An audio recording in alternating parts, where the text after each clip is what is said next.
स्वागत है आपका इलीगल सीरीज के पार्ट 4 में। भाई अगर आप इस पार्ट में डायरेक्टली आए हैं तो मैं आपको बता दूं कि हो क्या रहा है। थोड़ा सा इलीगल काम हो रहा है बेटा। जो ये सवाल करा रहा हूं ना, ये असला बारूद से कम नहीं है। इस सवालों को दिल के नजदीक रखना, इन कॉन्सेप्ट्स को दिल के नजदीक रखना, क्योंकि यहां से आपके जो रेगुलर सवाल आएंगे क्लास 10 मैथ्स के बोर्ड एग्जाम में वो तो बनेंगे बनेंगे, लेकिन जो अनदेखे सवाल और जो अच्छे लेवल के सवाल है बेटा, वो सवाल भी बना पाओगे अगर इन कॉन्सेप्ट्स को दिल के नजदीक रखोगे। इसलिए दिस इज द असली असला बारूद। अब बेटा पहला सवाल आपके सामने है, देखते हैं। 3 सवाल करते हैं हम लोग। आप लोग अगर डायरेक्टली इस पार्ट में आए हैं तो पहले इस पार्ट के सारे सवाल देख लो, उसके बाद बेटा पहले के 3 पार्ट जरूर देख लेना।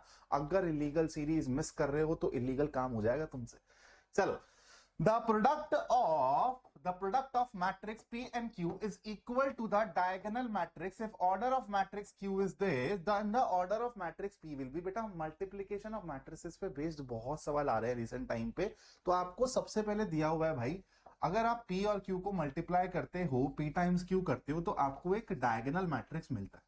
अपन ने बोला ठीक है। अब डायगोनल मैट्रिक्स तो बेटा स्क्वायर मैट्रिक्स होता है, बोलो हाँ या ना। ये अपन ने ऑब्जर्वेशन करी, ये लिखा हुआ नहीं था, यहां तक हम खुद सोच के पहुंचे हैं। अब हमको ये बोला हुआ है कि यार Q का जो ऑर्डर है वो 3/2 है, तो इसका ऑर्डर क्या होगा। सबसे पहले तो हम कॉन्सेप्ट लगाएंगे कि भाई मल्टीप्लीकेशन डिफाइन कब हो पाएगा। अगर मल्टीप्लीकेशन को डिफाइन करना है तो बेटा P के लिए यहां पर जो दूसरा नंबर होगा, नंबर ऑफ कॉलम्स जो होंगे वो 3 होने चाहिए, ताकि ये दोनों सेम हो जाए। मल्टीप्लीकेशन डिफाइंड है। अब यहां पर बेटा नंबर ऑफ रोज की जगह कुछ भी हो सकता था अगर ये कंडीशन नहीं दी होती। उसने बोल दिया कि स्क्वायर मैट्रिक्स बनाना है, तो मल्टीप्लीकेशन से जो रिजल्टेंट निकलता है उस मैट्रिक्स का ऑर्डर कौन बताता है, पहला और चौथा आदमी। तो यहां पर 2 है और स्क्वायर मैट्रिक्स बनाना है तो बेटा यहां पर भी 2 रखना पड़ेगा, ताकि 2/2 का आपको एक स्क्वायर मैट्रिक्स मिले। तो 2/3 आपका करेक्ट उत्तर है।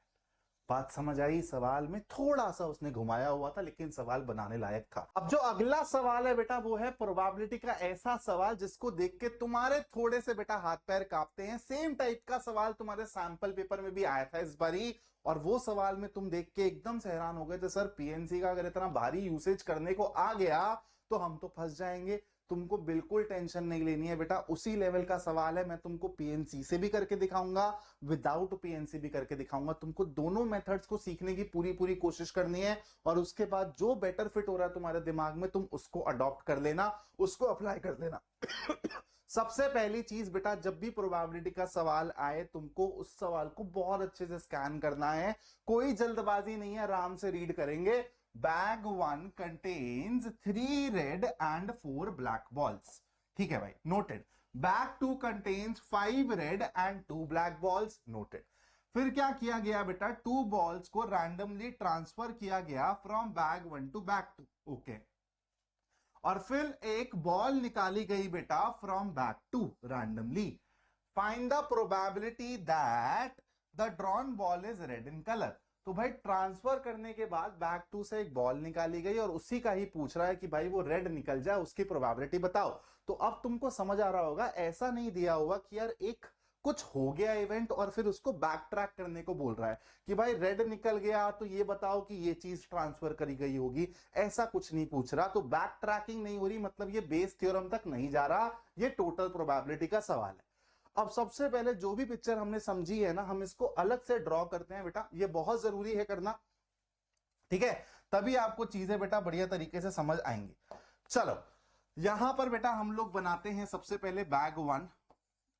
बैग 1 की कॉन्फ़िगरेशन क्या थी, अगर मैं सही से याद कर पा रहा हूं बेटा, तो 3 रेड और 4 ब्लैक बॉल थी।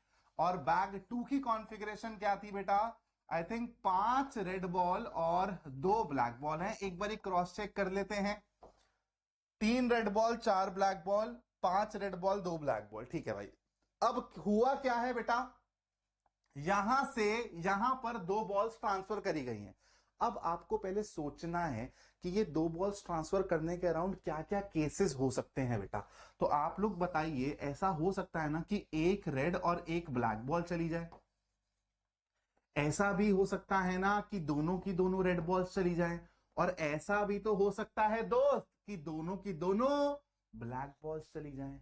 तो इसको मैं बोल देता हूं भाई कि तू मेरा पहला रास्ता है, पहला केस है, तू मेरा दूसरा प्यार है, और तू मेरा तीसरा प्यार है। ये और कुछ नहीं है, ये वही E1 E2 E3 हैं। तो आप लोग जब इसको प्रेजेंट करोगे, क्योंकि प्रेजेंटेशन में भी आप थोड़े से बेटा घबरा जाते हो, तो सारी चीज सिखा रहा हूं। आप लोग लिखोगे कैसे, let E1 be the event that the two transferred ball is one red and one black. Let E2 be the event that two red balls are transferred. Let E3 be the event that two black balls are transferred. ऐसे लिख दिया। अब A event क्या होगा भाई, A event और कुछ नहीं है, let the ball that is drawn from the back to is red in color.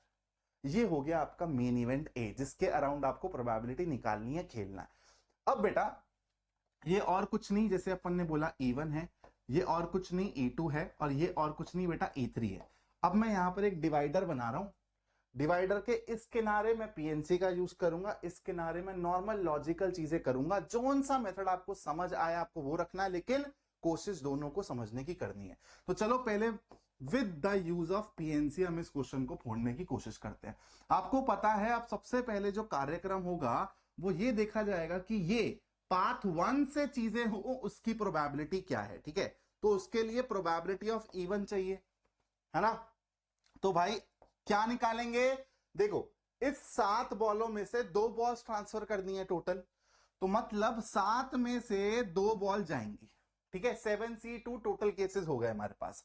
अब प्रेफर्ड केस क्या है कि एक रेड जाए और एक ब्लैक जाए। 3 रेड में से एक रेड चूज कर लो और 4 ब्लैक में से एक ब्लैक चूज कर लो। तो बेटा ऊपर हो जाएगा 3 × 4 12 और नीचे हो जाएगा 7C2, मतलब 7 × 6 42/2 यानी कि 21।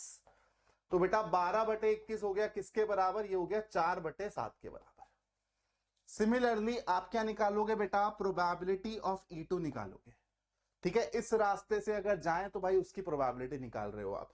तो भाई अब अपने को चाहिए 2 रेड बॉल। पहले तो डिनोमिनेटर ही क्लियर है अपना, ट्रांसफर 2 का ही होगा 7 में से। अब 2 रेड होने चाहिए, तो भाई इन 3 में से 2 को चूज करना है ना, और इन 4 में से एक भी चूज नहीं करना है। 3C2 किसके बराबर होता है, जल्दी से बता दो। 3 के बराबर होता है, और ये हो जाएगा तुम्हारा 1, तो ये हो जाएगा बेटा 3/21 यानी कि 1/7।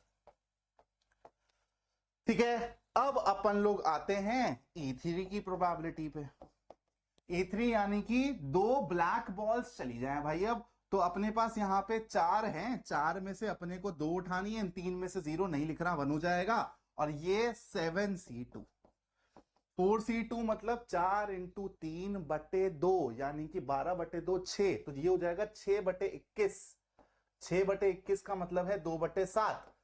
और देखो यहां पर आप ये ऑब्जर्व भी कर पा रहे हो, क्रॉस चेक कर सकते हो, सभी का जो भी इवेंट्स हैं उन सब का सम आपको 1 दिख रहा है। ठीक है, चलो अब अपने को टोटल प्रोबेबिलिटी लिखनी है। तो भाई प्रोबेबिलिटी ऑफ ए कैसे लिखी जाएगी, यहां पे लिख देता हूं। प्रोबेबिलिटी ऑफ ए कैसे लिखी जाएगी, अगर एक रेड और एक ब्लैक बॉल ट्रांसफर हुई, अब ये ट्रांसफर होने के बाद बैग 2 से आपको रेड बॉल निकालनी है ना। जब ये वाला कार्यक्रम हो जाएगा तो एक रेड और एक ब्लैक जोड़ दो, 6 रेड और 3 ब्लैक हो जाएंगी। बोलो आया ना, आपकी प्रेफरेंस क्या है, रेड बॉल। तो 6 रेड बॉल है और 3 ब्लैक बॉल है, टोटल हो गई आपके पास 9, जिसमें से 6 आप लोगों के प्रेफर्ड केस है। तो यहां पर आ जाएगा 6/9, मतलब E1 के बाद जो हमारा मेन टास्क है वो कर रहा हूं मैं। ठीक है, याद हो रहा आ रहा होगा आपको। इसके बाद प्लस 1/7 यानी कि probability of E2 multiplied by probability of A when E2 happened. तो भाई जब ये वाला कार्यक्रम हो जाएगा तो ये 7 हो जाएंगी और ये हो जाएंगी अपने पास क्या 2, 7 2 9, और इसमें से अपना प्रेफर्ड केस कौन सा, रेड निकालनी है, याद रखना 7। तो ये हो जाएगा बटा बेचा 7, बेचा बोल रहा हूं बेटा 7/9 प्लस, फिर आएगा आपके पास 2/7 मल्टीप्लाइड बाय ये वाला कार्यक्रम हुआ। तो अब अपने को लिखना है probability of A when E3 occurred. तो भाई 2 ब्लैक बॉल्स गई तो यहां पर 5 और यहां पे 4, तो अब ये हो जाएगा 5/9। ठीक है, इसको अगर तुम सिंप्लीफाई करोगे तो हर जगह नीचे 7 × 9 है बेटा 63 हो जाएगा नीचे, और ऊपर हो जाएगा 24, और ये हो जाएगा तुम्हारा 10, 34 34 और 7 मतलब 41। तो तुम्हारा आंसर है 41/63। With the use of PNC कर लिया, समझ आ भी गया होगा। चलो नहीं समझ आया, अब तुमको मैं समझाता हूं कि तुमको अगर चीजें ढंग से करनी आती है, बस सारे केसेस लेने आने चाहिए, तो पीएनसी का नहीं भी उपयोग करोगे तो भी सवाल बन जाएगा। तो नॉर्मल मेथड हम लोग देखते हैं। प्रोबेबिलिटी ऑफ इवन लिखने की कोशिश करते हैं बेटा। चलो एक काम करते हैं, मान लेते हैं सबसे पहले हम रेड बॉल ट्रांसफर कर रहे हैं। रेड बॉल ट्रांसफर करने का मतलब है भाई ये 3 को प्रेफरेंस देनी है 7 में से, ठीक है। तो इसकी प्रोबेबिलिटी हो गई 3/7। अब जब रेड बॉल ट्रांसफर हो गई बेटा तो टोटल यहां पर 6 बॉल ही बचेंगी, 7 में से 1 हटा दी तुमने, तो यहां पर आ जाएगा 6। और अब चाहिए तुमको एक ब्लैक बॉल ट्रांसफर हो जाए जो कि 4 है। क्या काम हो गया तुम्हारा? नहीं, अभी तुमने ये लिया है कि पहले रेड हो गई हो फिर ब्लैक हुई हो। तुम लोग इसमें एक और केस ऐड करोगे कि पहले ब्लैक चली गई और फिर रेड गई, तुम्हारा एक्चुअली आंसर दोबारा से यही आएगा। तो इसी को ही तुम 2 गुना कर दोगे। ये चीज मैंने अपने वन शॉट्स में भी सिखाई है, ठीक है। तो यहां पर बेटा देखो 2 और फिर ये 2, क्या मिला? 4/7। वही मिल रहा है क्या जो यहां पर तुमको मिल रहा था? प्रोबेबिलिटी ऑफ E2 देखो, मतलब अब तुमको 2 रेड बॉल भेजनी है। तो ये तो और ज्यादा सिंपल केस है बेटा, समझना। 2 रेड बॉल भेजनी है अपने को, तो भाई सबसे पहले तुम 3/7 लिख दोगे। अब 6 बच्चे, लेकिन इसमें से दोबारा से मेरे को रेड ही बेचनी है, तो मेरे पास 2 हो गए भाई प्रेफर्ड केसेस, ठीक है। तो ये देखो गया गया, क्या आया? 1/7, यही था यहां पर। सिमिलरली प्रोबेबिलिटी ऑफ E3 लिख दो बेटा फटाफट से। अब 2 ब्लैक बॉल बेचनी है, बेचनी क्या है? भेजनी है। तो ये हो जाएगा बेटा 4/7 और फिर 3/6, ठीक है। तो ये किसके बराबर आएगा? 2/7। यही आ रहा था क्या प्रोबेबिलिटी ऑफ E3 यहां पर भी? तो विदाउट पीएनसी भी अगर तुम बस थोड़ा सा लॉजिकली अपना आपको करेक्ट कर लो तो क्वेश्चन बन जाएगा।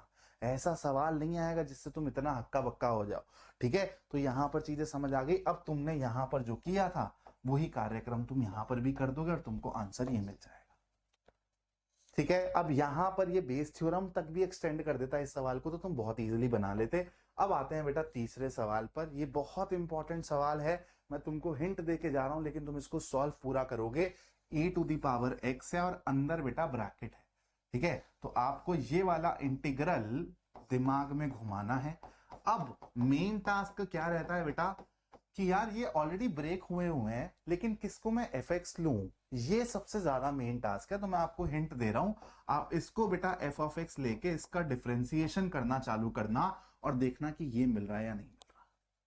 बात समझ आ गई? यहां पर खत्म होता है हमारा इलीगल सीरीज का पार्ट 4। लेकिन अब आपको समझ आ गया होगा ये जो असला बारूद है ना बेटा, ये रेगुलर क्वेश्चन सॉल्व करवाएंगे, यहीं से ही बनेंगे। और उसके साथ साथ जो अनदेखे अच्छे सवाल होंगे वो सवालों को करने के लिए भी रेडी कर रहे हैं तुमको ये सारे कॉन्सेप्ट्स और ये सवाल जो मैं सोचना सिखा रहा हूं ना, ये सब चीजें सिखा रहा हूं, ये तुमको और कोई नहीं दिखाएगा। तुम कंपेयर कर लेना। तो इलीगल सीरीज को बेटा तुम स्टार्टिंग से लेके एंड तक देखो। और इसके साथ साथ मेरी एक और रिक्वेस्ट है यार, तुम्हारे आसपास जो भी बच्चे ऐसे हैं जिनको मैथ्स में थोड़ा सा इंटरेस्ट आता है या फिर वो अच्छा करना चाहते हैं, तो आप मेरी कंटेंट वीडियोस यार उनके साथ जरूर शेयर करिए। मेरे को लगता है थोड़ा सा शेयरिंग होगी वीडियोस की तो थोड़ा सा और मजा आएगा यार, और बच्चे जुड़ने चाहिए। और मेरे को बस एक चीज की भूख है यार कि बच्चा आके मेरे कंटेंट को देखे और मुझे पसंद करे, है ना। इतना अप्रिसिएशन मैं चाहता हूँ। Thank you so much for watching this video. जय हिंद दोस्तों।